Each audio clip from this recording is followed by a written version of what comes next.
ប្អូនប្តីប្តឹងប្រពន្ធដោយសារតែកូនលងទឹកស្លាប់អញ្ចឹងរឿងនេះគឺការឡើងនៅក្នុងសហរដ្ឋអាមេរិកតែប្តីមានឈ្មោះថា Daniel ប្រពន្ធមានឈ្មោះថា Emily តែថ្ងៃកើតហេតុហ្នឹងគឺប្តីរបស់គាត់បានចេញទៅធ្វើការដូចរាល់ដងហើយប្រពន្ធរបស់គាត់នៅផ្ទះគឺមើលថែទាំកូនដូចជាធម្មតាប៉ុន្តែថ្ងៃហ្នឹងនៅពេលដែលប្តីរបស់គាត់ត្រឡប់មកពីធ្វើការវិញគឺអត់ឃើញកូនរបស់គាត់អញ្ចឹងណាជាធម្មតាគឺកូនរបស់គាត់តែងតែរត់ទៅអោបគាត់នៅពេលដែលប្តីមកពីធ្វើការប៉ុន្តែចម្លែកអីថ្ងៃហ្នឹងគឺអត់ឃើញកូនរត់ទៅអោបប្តីដូចរាល់ដងទេប្តីក៏បានសួរប្រពន្ធថាអូនតើកូនរបស់យើងនៅណាអញ្ចឹងណាហើយប្រពន្ធក៏បានប្រាប់ថាកូននៅក្នុងបន្ទប់កំពុងតែលេងជាមួយរបស់លេងអញ្ចឹងណាពេលនោះប្តីក៏សប្បាយចិត្តក៏បានដើរទៅរកកូនហើយក៏បានស្រែកហៅកូនណាបងប្អូនតែស្រែកហៅយ៉ាងណាក៏ដោយក៏កូនមិនបានឆ្លើយតបដែរបងប្អូនពេលនោះគឺធ្វើឲ្យគាត់ភ័យដែរអញ្ចឹងណាក៏បានទម្លុះទ្វារចូលទៅក្នុងបន្ទប់ហើយរកមើលកូនគឺអត់មានឃើញកូនទេបងប្អូនដែលធ្វើឲ្យប្តីហើយនឹងប្រពន្ធពេលនោះគឺផ្អើលឆោឡោតែម្ដងបងប្អូនដោយសារតែបាត់កូនណាគាត់ក៏បានដើររកក្នុងផ្ទះរកសពក្លប់ក្លៀតគឺអត់មានឃើញកូនទេបងប្អូនហើយចៃដន្យអីប្តីទៅរកនៅខាងក្រោយផ្ទះណាក៏ស្រាប់តែឃើញកូនដែលទឹកស្ពីងតែម្ដងបងប្អូននៅក្នុងអាងទឹកអញ្ចឹងណាគឺគាត់ស្លុតមែនតើបងប្អូនក៏បានលោតទៅជួយកូនអញ្ចឹងណាហើយស្រង់កូនយកមកពីលើទឹកខំព្យាយាមជួយកូនយ៉ាងណាក៏ដោយបងប្អូនក៏មិនអាចជួយបានដែរបងប្អូនដោយសារតែកូនរបស់គាត់គឺផុតដង្ហើមបាត់ទៅហើយបងប្អូនដោយសារតែការលង់ទឹករបស់កូនរបស់គាត់ហ្នឹងគឺមានរយៈពេលយូរពេកបងប្អូនហើយគាត់ក៏បានព្យាយាមបញ្ជូនកូនរបស់គាត់ទៅកាន់មន្ទីរពេទ្យដើម្បីជួយសង្គ្រោះដែរបងប្អូនប៉ុន្តែពេទ្យគេបានប្រាប់គាត់ថាមិនអាចជួយសង្គ្រោះបានទេបងប្អូនដោយសារតែកូនរបស់គាត់ហ្នឹងគឺលង់ទឹកមានរយៈពេលយូរពេកអញ្ចឹងហើយធ្វើឲ្យកូនរបស់គាត់ហ្នឹងគឺស្លាប់តែម្ដងបងប្អូន Oh my god អញ្ចឹងហើយពេលនោះធ្វើឲ្យប្តីហ្នឹង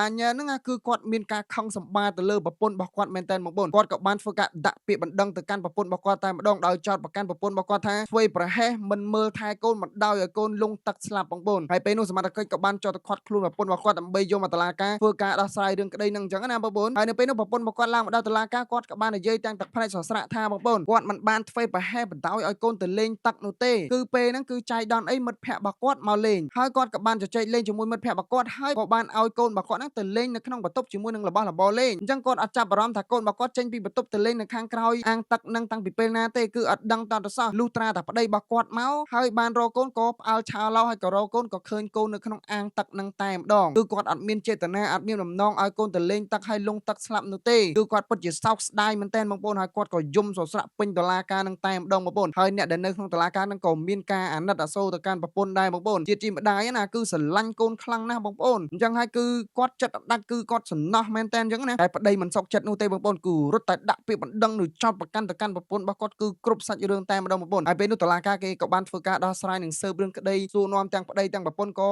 យកហេតុផលមួយជារួមតែម្ដងបងប្អូនអញ្ចឹងគេក៏បាននិយាយថាមិនមានអ្នកណាមួយខុសនោះទេទាំងប្រពន្ធក៏មិនខុសទាំងប្តីក៏មិនខុសដែរដោយសារតែកូនលង់ទឹកនេះគឺជារឿងចៃដន្យតែប៉ុណ្ណោះដោយសារតែកូនដើរទៅលេងខាងក្រៅហើយក៏បានធ្លាក់ចូលអាងទឹកអញ្ចឹងគឺជារឿងចៃដន្យនោះទេមិនមែនជាកំហុសរបស់ប្រពន្ធនោះទេអញ្ចឹងហើយតុលាការក៏បានសម្រេចច្រានរឿងក្តីនេះចោលតែម្ដងបងប្អូនដោយមិនកាត់ក្តីឲ្យអ្នកណាឈ្នះអ្នកណាចាញ់នោះទេបងប្អូនពេលនោះហើយគឺធ្វើឲ្យប្តីរបស់គាត់គឺខឹងមែនតែនបងប្អូនហើយក្រុមគ្រួសាររបស់គាត់គឺបែកបាក់គ្នាតែម្ដងបងប្អូនពិតជាគួរអាណិតមែនតែនបងប្អូនកូនក៏ស្លាប់គ្រួសារក៏បែកបាក់បងប្អូនអញ្ចឹងហើយតើបងប្អូនយល់យ៉ាងណាដែរចំពោះសាច់រឿងមួយនេះបងប្អូនកុំភ្លេច comment ប្រាប់ខ្ញុំនៅខាងក្រោមវីដេអូនេះផងអញ្ចឹងហើយវីដេអូរបស់ខ្ញុំគឺមានតែប៉ុណ្្នឹងទេបងប្អូនកុំភ្លេច like page share វីដេអូរបស់ខ្ញុំអ្នកមួយផងដើម្បីទទួលបានវីដេអូថ្មីបងប្អូន